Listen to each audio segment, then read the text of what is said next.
રાજકોટના જેતપુરથી સમાચાર જ્યાં અકસ્માતે કાર પુલની નીચે ખાબકી। જૂનાગઢથી ભાવનગર તરફ જતા ખીરસરા પાસે આવેલા સુરવોના પુલ ઉપરથી કાર નીચે ખાબકી।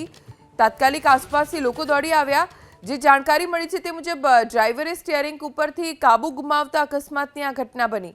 5 લોકો ઈજાગ્રસ્ત થયા હોવાની વિગતો પ્રાપ્ત થઈ છે। તમામને હોસ્પિટલમાં પ્રાથમિક સારવાર માટે લઈ જવામાં આવ્યા છે। આસપાસથી સ્થાનિકો દોડી આવ્યા અને જે લોકો પાણીમાં હતા તેમને બહાર કાઢવામાં આવ્યા। પ્રાઇવેટ હોસ્પિટલમાં સારવાર અર્થે ખસેડાયા છે અને આ સમગ્ર મામલે જેતપુર તાલુકા પોલીસે પણ તપાસ શરૂ કરી દીધી છે।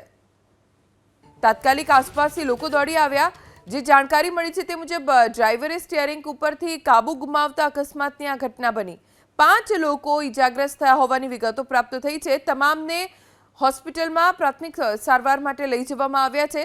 આસપાસથી સ્થાનિકો દોડી આવ્યા અને જે લોકો પાણીમાં હતા તેમને બહાર કાઢવામાં આવ્યા। પ્રાઇવેટ હોસ્પિટલમાં સારવાર અર્થે ખસેડાયા છે અને આ સમગ્ર મામલે જેતપુર તાલુકા પોલીસે પણ તપાસ શરૂ કરી દીધી છે।